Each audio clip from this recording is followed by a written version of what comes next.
ओम त्र्यंबकम यजामहे सुगंधिम पुष्टिम वर्धनम उर्वारुकमिव वंदनान मृत्योर्मोक्षमामृतात् भगवन् सांब सदा शिवाय नमो नमः।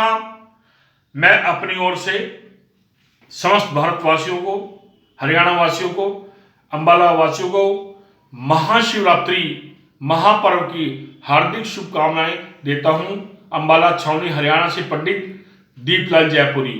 दोस्तों, 11 मार्च दिन वीरवार महाशिवरात्रि कई शुभ योगों में आ रही है। इस दिन एक ही मकर राशि में 4 बड़े ग्रह शनि, गुरु, बुध तथा चंद्रमा ये धनिष्ठा नक्षत्र में विराजमान होंगे तथा आंशिक कालसर्प योग भी बना रहेगा। ऐसे अवसर पर जिन लोगों की कुंडली में दोस्तों कालसर्प योग है वे इसकी शांति करवा सकते हैं। इस योग में भगवान शिव की पूजा विशेष महत्व का होगा और जातक यदि अपनी राशि अनुसार भगवान की आराधना करेंगे तो उनको सभी मनोकामनाएं उनकी पूर्ण होंगी। इस दिन रुद्राभिषेक करना विशेष फलदायक रहेगा। इस दुर्लभ योग में भगवान शिव की आराधना करने पर सभी दोषों से मुक्ति प्राप्त होगी और कष्टों से निवारण मिलेगा। हमारे पंचांग के मत अनुसार महाशिवरात्रि महापर्व फाल्गुन माह के कृष्ण पक्ष की 14 तिथि को मनाया जाता है। महाशिवरात्रि के पर्व के दिन भगवान शिव की विधि विधान से पूजा की जाती है, यानी षोडशोपचार से भगवान की पूजा करी जाती है। मान्यता ऐसी है कि इस दिन भगवान शिव का व्रत करने वाले को सौभाग्य, समृद्धि और संतान की प्राप्ति होती है। शिवलिंग भगवान शिव का प्रतीक है। शिव का अर्थ है कल्याणकारी और लिंग का अर्थ है सृजनहार के रूप में लिंग की पूजा होती है। मित्रों, संस्कृत में लिंग का अर्थ है प्रतीक। भगवान शिव अनंत काल के प्रतीक हैं।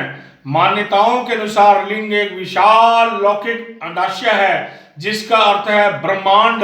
इसे ब्रह्मांड का प्रतीक भी माना जाता है। दोस्तों, शिव जी को महादेव, भोलेनाथ आदि नाम के नामों से भी जाना जाता है।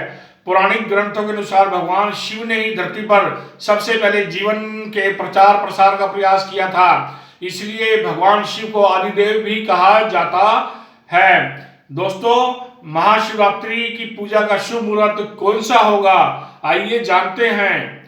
महाशिवरात्रि की तिथि 11 मार्च 2021 वीरवार, 14 तिथि आरंभ 11 मार्च 2021 को दोपहर 2:39 से आरंभ होगी और 12 मार्च 2021 को दोपहर 3:02 पर समाप्त होगी 14 तिथि। शिवरात्रि पारण समय 12 मार्च की सुबह 6:34 से शाम 3:02 तक का रहेगा। मित्रों, अब मैं महाशिवरात्रि की पूजा का महत्व बताने जा रहा हूं। इस दिन काले तिलों सहित स्नान करके व व्रत रख कर रात्रि में भगवान शिव की विधिवत आराधना करके कल्याणकारी माना जाता है, ऐसा शास्त्र बोलते हैं। दूसरे दिन अर्थात अमावस के दिन मिष्ठान आदि सहित ब्राह्मणों को शारीरिक रूप से असमर्थ लोगों को भोजन देने के बाद ही स्वयं भोजन करना चाहिए। यह व्रत महाकल्याणकारी होता है और अश्वमेध यज्ञ तुल्य इसका फल प्राप्त होता है। इस दिन किए गए अनुष्ठानों, पूजा व व्रत का फल विशेष लाभकारी माना गया। इस दिन चंद्रमा क्षीण होगा और सृष्टि को ऊर्जा प्रदान करने में अक्षम होगा, इसलिए अलौकिक शक्तियां प्राप्त करने का यह सर्वाधिक उपयुक्त समय होता है जब रिद्धि सिद्धि प्राप्त होती है। इस रात भगवान शिव का विवाह हुआ था। भारतीय जीवन में ऐसे लोग परम वैज्ञानिक परिप्रेक्ष्य में भले ही धूमिल हो रहे हों, परंतु इसका वैज्ञानिक पक्ष आस्था के आगे उजागर हो नहीं पाता।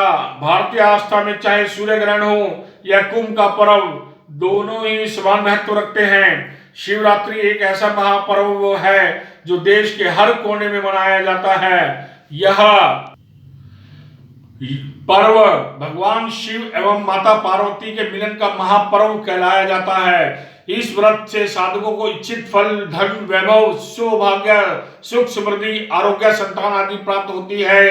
मान्यता है कि सृष्टि के आरंभ में इसी दिन मध्य रात्रि भगवान शंकर का ब्रह्मा से रुद्र के रूप में अवतार हुआ था। प्रलय की वेला में इसी दिन प्रदोष के समय शिव तांडव करते हुए ब्रह्मांड को तीसरे नेत्र की ज्वाला से समाप्त कर देते हैं। इसलिए इसे महाशिवरात्रि अथवा कालरात्रि भी कहा जाता है। कालों के काल और देवों के देव महादेव, इस व्रत का विशेष महत्व है। इस मतानुसार इस दिन को शिव विवाह के रूप में भी जब मनाया जाता है। ईशान संहिता के अनुसार फाल्गुन कृष्ण पक्ष की 14 को अर्धरात्रि के समय करोड़ों सूर्य के तेज के समान ज्योतिर्लिंग का प्रादुर्भाव हुआ। स्कंद पुराण के अनुसार चाहे सागर सूख जाए, हिमालय हिल जाए, पर्वत विचलित हो जाए, परंतु शिव व्रत कभी भी निष्फल नहीं जाता। भगवान राम ने भी यह व्रत कि अपने जीवन काल में किया था। अंत में अपनी वाणी को विराम देता हुआ सभी भारतवासियों, अंबाला वासियों, हरियाणा वासियों की मंगल कामना, आरोग्य निधि की मंगल कामना हेतु ज्योतिषी पंडित दीपलाल सबको नमस्कार करते हुए केवल एक मंत्र बोलता है कि सर्वे भवन्तु सुखिनः, सर्वे सन्तु निरामया, सर्वे भद्राणि पश्यन्तु, मां कश्चित् दुर्भाग् भवेत्। ओम नमः शिवाय, ओम नमः शिवाय। बोल शंकर भगवान की जय।